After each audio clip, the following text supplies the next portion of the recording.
Hey, I'm Red, and today I am back on my Ironman profile to explore the brand new garden update. So I hope you enjoy, and let's just get straight into it, shall we? So earlier today there was a maintenance where they released the brand new greenhouse update. There was many changes made, from adding a whole new building to new NPCs and visitors, new crops, tools and items, and many more different things that I'm going to explore today. They also added a brand new farming pet that I am super excited for, the Rose Dragon. But first, let's talk to Jeff and see what he has to offer us. He informs me about the new tool leveling system and hands me a crop shot chip, which are now consumables that come in 3 different rarities and give you a bunch of different buffs on the garden. But they cost sawdust, which is kinda like powder that you get from mining, but on garden. Farming already happened to be my favorite skill in the game before the update, so lucky for me, I already had 820 million sawdust. I then went ahead and bought the rest of the crop shot chips from the Sky Mart for 500 copper each, which I then consumed and hit the legendary rarity. I then had to spend 25 million sawdust to max the upgrade, which now grants me 100 farming fortune. I then did the exact same with the Solage chip, which I purchased from Skymart for 200 copper each and spent another 25 million sawdust to max it out. And it now grants me 30 farming wisdom, which, considering I am getting close to 1 billion overflow XP, is completely useless. Next up, I decided to accept some visitors. And a brand new one showed up, the Carpenter. He wanted 246 enchanted pumpkins, and in return, he will give me the greenhouse blueprint. So I quickly cleared my pests and got to some farming. I also unlocked the brand new Wild Rose collection by killing one of the new pests, but we'll get to that later. A short farming session later, I was able to accept the Carpenter and obtain the blueprint. I handed it to Sam alongside some of the resources, and I was finally able to paste in the greenhouse. I planted the seeds that Sam gave me and watered it until it produced my first mutation, which gave me a dust grain. I then planted 4 cocoa beans and, while waiting for the mutations, decided to serve some visitors, which spawned Beth.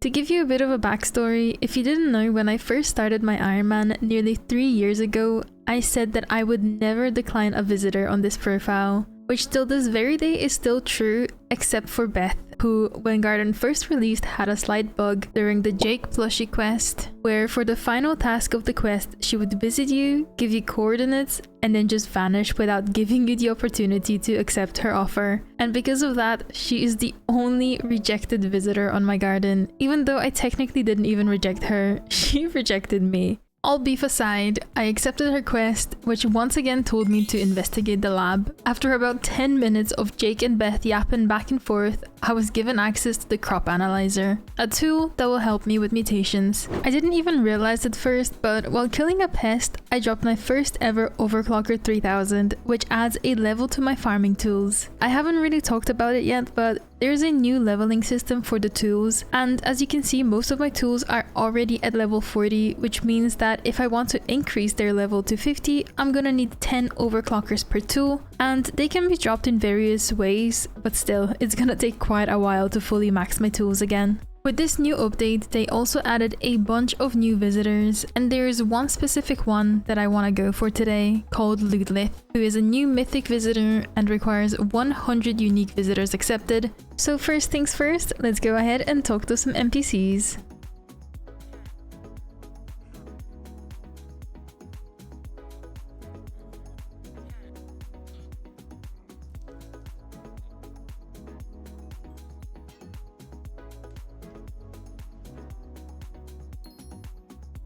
Now that all of them were unlocked, all I had to do was farm and wait for the new ones to arrive.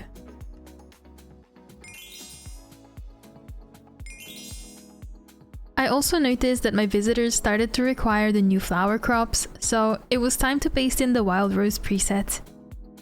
And of course, I also had to buy the tool. I then went ahead and enchanted it and applied all the other stuff to it, and I also decided to accept some more visitors, which also leveled up my visitor milestone to 11. I then sprayed my plot with some jelly, and that's how I managed to unlock my last collection, the sunflower. Keep in mind that time actually matters on Garden now for some pests. So for example, during the day you can spawn dragonflies, and during the night you can spawn fireflies. While I was farming the roses, I also managed to get my first Helianthus, which will need to upgrade the Fermento armor.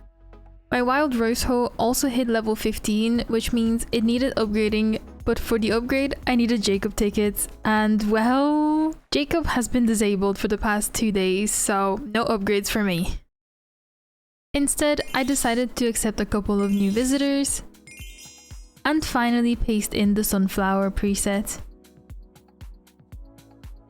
I of course bought the tool and enchanted it, and I actually quickly got sick of using the preset, so I decided to build some better looking farms. I completely forgot that they also added an upgrade to the Lotus equipment, so I upgraded all 4 of the pieces to Blossom equipment for a couple thousand copper. I then started farming moonflowers, which is the night version of sunflowers. My goal was to get max crop fever on my moonflower tool, which is a brand new farming ultimate enchant, and just 7.4 million moonflower collection later, and I had crop fever 5 on the first out of the 12 tools. Halfway through the grind, I noticed I completely forgot about crop upgrades, so I went ahead and spent a good chunk of my copper on maxing all 3 of the new flowers. Throughout my grinds, I continued to accept new visitors, to the point where I now officially had 100 uniques, meaning that Ludlith could finally visit me. And I already had both Maeve and Rhino on my garden, so it was guaranteed to spawn him the next time it rolled for a mythic visitor. While clearing pests, I dropped a couple of Manted Claws, which is a new reforge for pest farming, and also a fire in the bottle from a firefly, which is used to upgrade the mouse trap into the vermin trap. It can hold up to 4 pests instead of just 3, which is actually quite nice. I got extremely lucky with the fire in the bottle drops, as I managed to drop the other 2 very soon after, and now all my traps are fully upgraded.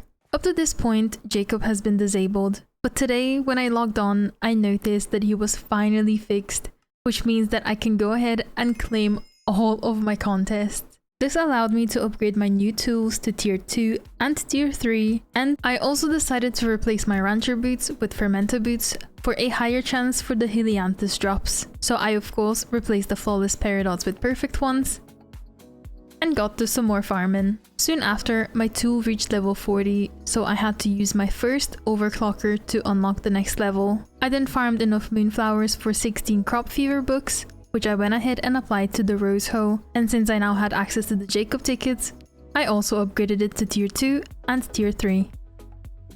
My next grind was gonna be the Helianthus upgrade, and for that I would need 3 stacks of compacted wild rose, 4 stacks of compacted sunflowers, and 4 stacks of compacted moonflowers. While grinding for those materials, I was able to hit Moonflower milestone 46, and I dropped my first ethereal vine in the greenhouse and used it to unlock an extra plot. Even though I now had all of the compacted flowers, I was still missing 3 more condensed Helianthuses, so I continued farming sunflowers and hit milestone 46 during a crop fever, so I completely missed it. Now the only milestone that was left was the wild rose, and you know that I'm a perfectionist, so I wasn't gonna leave it like that for long. There it is, wild rose milestone 46, and with that, all of my milestones maxed once again. During this grind, I also ended up dropping enough Helianthus to craft the last few condensed, and I was finally able to upgrade my armor, which ended up looking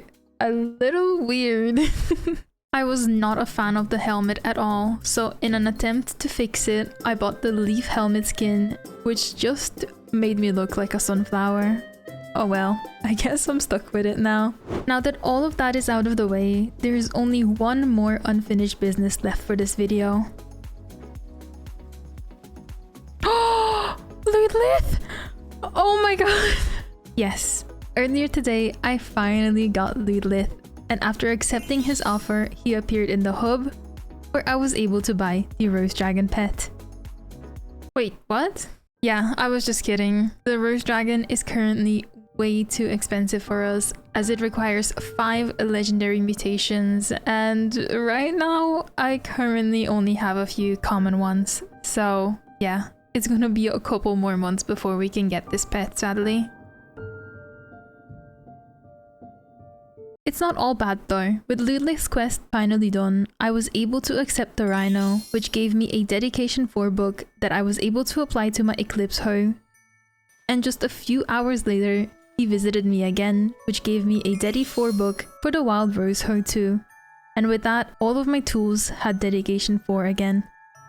I think this is where we're gonna end the video for today though, so I really hope you enjoyed. I am currently experimenting with a few different editing styles, so let me know what you think. And I also just want to wish everyone happy holidays, and if you don't mind, consider subscribing to my channel in return, as it would make my day. Thank you, and I'll see you all in the next one. Bye!